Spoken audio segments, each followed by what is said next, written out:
混沌之剑是效忠于第13位勇士神选爱查恩的混沌骑士战帮，他们并不单单效忠于某一位邪神。早在卡尔弗兰兹皇帝统治帝国，甚至早在混沌之剑与爱查恩相遇之前，他们就已经是黑暗诸神的强大混沌冠军了。不过，这种忠诚是有代价的。除了最强大的战士，其他人都会逐渐被爱查恩的阴影所吞没。所有人都只不过是他可怕意志的延伸，因此他们才被称为混沌之剑，是可以随爱查恩的意愿出鞘和挥舞的武器。爱查恩对混沌之剑的统治是绝对的，即便是他们当中最伟大的冠军，也只会以本能来执行主人的命令。事实上，有些人在勇士神选的意志前站了太久，以至于他们完全失去了自己的意志，变得麻木。这些迷失的战士尽管变成了木偶，却仍然致命，仍然能够用剑和长枪获得血腥的胜利。没人知道迪格尼克·卡斯特拉在森林里遇到了什么，只知道当地的农夫是在山道的路旁发现了昏迷不醒的圣殿骑士。达戈贝尔特神父赶忙让随从将卡斯特拉抱进治疗室。神庙内虔诚信徒们被响动打扰，注意力也从神王的雕像转移到了圣殿骑士的恐怖伤势上。随从穿过神殿，侧身挤过衣帽间的门帘，埃米尔早已躺在了这里，就像一具木乃伊。可怕的伤口被绷带和润湿的药膏层层遮盖。一位莎莱亚女祭司正坐在侍从身旁，助手便是被救下的吉塞尔。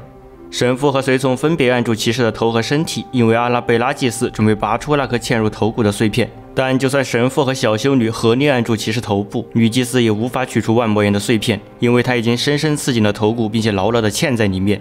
就算卡斯特拉发出了他这辈子听过的最凄惨的嚎叫，阿拉贝拉也无法撼动万魔岩碎片分毫。当骑士的惨叫终于平息下去时，所有人都松了一口气。女祭司因此认为自己可以更用力一些，但不管她怎么努力，碎片还是嵌在那里，一动不动。一切都结束了。达戈贝尔特把耳朵贴在卡斯特拉的心脏上，什么动静也没有。双尾彗星的圣殿骑士，野兽人的终结者，神皇西格玛的虔诚信徒，一位天生的学者与战士，一位真正的西格玛之子。迪德里克·卡斯特拉已于今日溜目而去。卡斯特拉死了，但又没完全死。他抬不起胳膊，动不了腿，就连想眨眨眼睛或者舔舔嘴唇也不行。但是他能感觉到身体不仅在愈合，而且变得比以往更加强壮。他似乎正在变成什么东西，某种更加强大的东西。这是一具平凡的血肉之躯，一具隐藏着狂暴力量但已被遗忘的容器，一个活生生的陷阱，里面困着一只怪物，一个巨人，一位神明。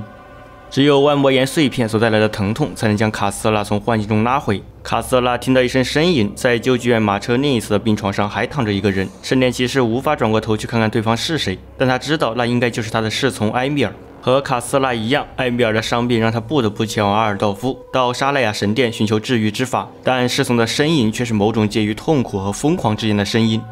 一路上，马车路过了许多村庄，这些曾经繁荣的土地现在只有一片死寂。空气中的铜锈解释了一切，罪魁祸首既不是野兽人，也不是绿皮，因为二者只是因本能而杀戮，而焚毁的建筑和鲜血浸透的土地却传达着毁灭的预兆。残缺不全的尸体构成了混沌先生的图腾。卡斯特拉知道，只有黑暗之神的信徒才会这么做。来自北方的代表着末日与厄运的混沌勇士，混沌之剑。但卡斯特拉并不知道关于混沌之剑的一切，因为他需要先关心一下自己。马车上除了弥漫着难以忍受的恶臭，其实还能听到从自己身旁传来的异响，就像烤肉油脂发出的噼啪声，以及血肉逐渐撕裂时发出的闷响。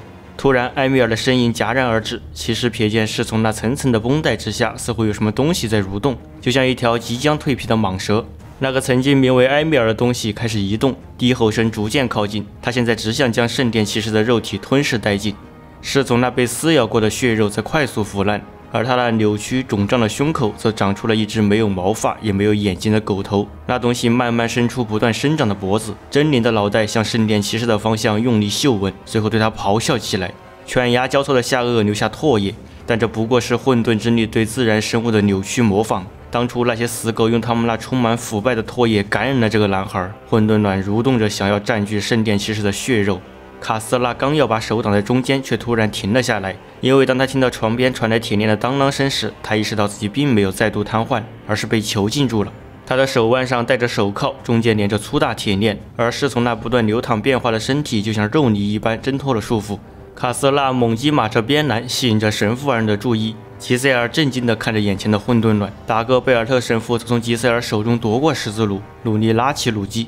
趁着邪物的注意力被分散，骑士立刻抬腿将长长的铁链缠绕在混沌男的脖子上，将那可怕的、腐臭的、蠕动着的皮肉抵住自己的膝盖，紧接着又用手铐勒住了他的喉咙。铁链深深勒入那东西的血肉。讽刺的是，尽管他已经变成了一坨为杀戮而生的混沌肉块，却仍然需要呼吸。卡斯拉听到了弩箭发射的声音，箭矢射穿了这畸形的怪物，砰的一声钉进了他身后的马车栏杆。怪物开始猛烈扑腾，丝丝冒泡的肮脏液体从他嘴里喷了出来。卡斯拉能感觉到他正在自己的怀中死去。骑士死死扼住了这令人厌恶的混沌造物，心里却在祈祷着想让自己的侍从获得平静。湿漉漉的咔嗒声从怪物的喉咙里涌出，这片刻之前还沉浸在新生肉体快感中的东西开始抽搐着走向自己的死亡。第二天，众人终于看到了邓克要塞的影子。虽然三人刚刚成为了生死之交，但卡斯特拉仍对神父二人将自己束缚起来这件事耿耿于怀。神父解释，这马车是阿拉贝拉祭司借给他们的，也是祭司提醒，为了以防万一，最好将你们两个绑起来。达格贝尔特想检查一下骑士的伤口，因为女祭司曾说过万魔岩的碎片可能会导致感染，但卡斯特拉拒绝了，因为要是他之前躺在车里时没听错的话，神父二人应该肩负着更加重要的使命。其实这件事跟你也有关系。达格贝尔特转向身边的吉塞尔，要不是你救了这姑娘，保住了她从森林里带来的黑暗宝藏，帝国或许将迎来灭亡，不是整个世界都将毁灭。如果这本破书写的是真的话，不过我们很快就不用再操心这件破事了。卡斯拉望向邓克要塞的塔楼，西格玛的其他仆从将接过这份重任，让卢斯施拉格去处理这些古老的预言和关于毁灭之力的风言风语吧。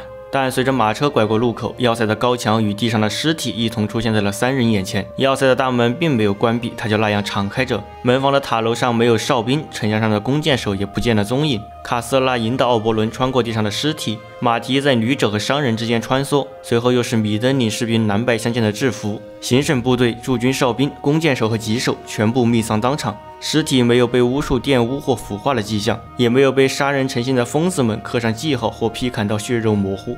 但卡斯拉仍旧相信此乃混沌掠夺者所为。对他来说，眼前的一切不难解释，这是一场颇有格调的屠杀，是一支实力超群的队伍对毫无防备的弱者的完全碾压。他们享受屠杀的过程，却又十分自律，迅速而谨慎地处决掉了敌人。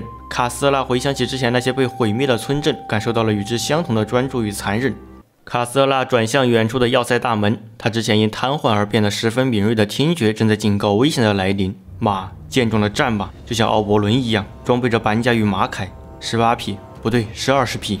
披着红袍的白色战马从圣殿骑士眼前飞驰而过，骑士们的银色铠甲闪闪发光，为首者高举一面军旗，上面的文章属于烈火之心骑士团，阿尔道夫西格玛大教堂的圣殿骑士，同时也是大主教的私人卫队。骑士们镀金的手甲紧握着长柄银锤，战袍上印着醒目的红色帝国十字。但这伙骑手并不仅仅为了天命之书而来，他们还要抓捕卡斯特拉，罪名当然是他们最喜欢的混沌异端了。但卡斯特拉很清楚自己认不认罪根本无关紧要，这并不是一场误会。他们编造了他叛国的故事，打算用他的生命和名节去掩盖一些不可告人的交易。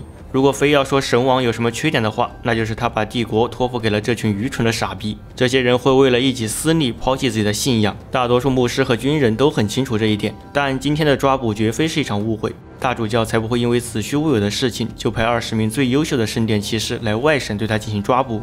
但卡斯拉却感到自己追求进步与奉献的生活正在瓦解，他一直在欺骗自己，让自己相信接下来的某一步行动将改变人生的方向。然而事实却是，他的人生早已走上了另一条路，除了接受命运以外，他根本别无选择。卡斯拉将终结指向骑士导师，大主教曾告诉过此人，黑暗诸神用毁灭与终结的未来诅咒了卡斯拉，我们必须阻止预言成真，为了我们，也为了他自己。西格玛给了我们这次机会，现在我将这项任务托付于你，带上20名你的骑士去结果这个帝国的敌人。但一阵异响吸引了卡斯拉的注意，圣殿骑士也停下了进攻的脚步，附近的尸堆开始隆起，然后他们炸开了，死去的米登林人化作一场血雨，重新落回地上。而在雨中浮现出了一个个带翼的身影，这些战士身着样式各异的铠甲，那些翅膀似乎是盔甲的延伸，是来自炼狱的躯体，而他们的头盔看上去就像长在板甲上的黄铜头骨。他们站起身来，抖动着用于隐藏自己的翅膀，甩下上面残留的血液与碎肉。莱森维勒导师看了看卡斯拉，又看了看现身的8名混沌掠夺者骑士。圣殿骑士的铁锤悬在半空，卡斯拉的终结也停在了下劈的路上。接下来的场面，正如卡斯拉在幻象中看到的一样，混沌掠夺者冷酷而精准地发动了攻击。莱森维勒的圣殿骑士们以训练与祷告带来的自信挥动战锤，但在混沌骑士眼里，他们不过是一堆堆由血管、关节和要害构成的结合体。混沌之间的动作十分灵活，尽管帝国贵族从小就进行带甲训练，以适应甲胄的重量，但跟这些直接和盔甲长在一起的对手相比，敏捷程度还是差了不止一星半点。那些翅膀如护盾般弹开了战锤的敲打，之后猛然张开，骨刀从翼后刺出，直奔圣殿骑士铠甲的缝隙。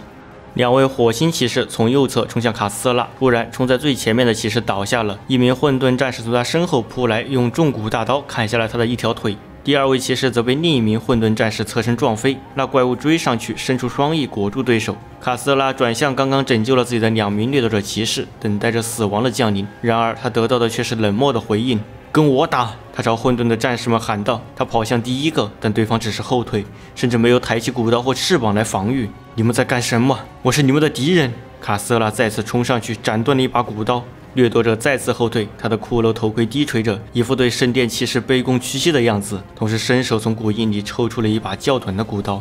当莱森维勒率队冲向卡斯拉时，混沌之间的战士们立马转身挡在了二者中间，他们挥舞双刀，不断驱赶着想要诛杀叛徒的西格玛之仆。卡斯拉感到自己的信仰正在扭曲，他对庭院里正在发生的一切感到厌恶，他不允许自己从背后刺死这些刚刚救了他一命的混沌之剑。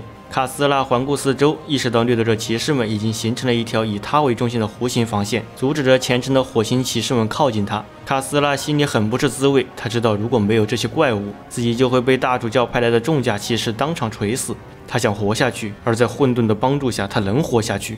卡斯拉望向远处，只见他的养父达戈贝尔特神父正跑向救济院马车，神父将那本该死的书紧紧抱在胸前，而莱森维勒正拎着锤子在他身后紧追不舍。少女吉塞尔则在废墟间搜寻着什么。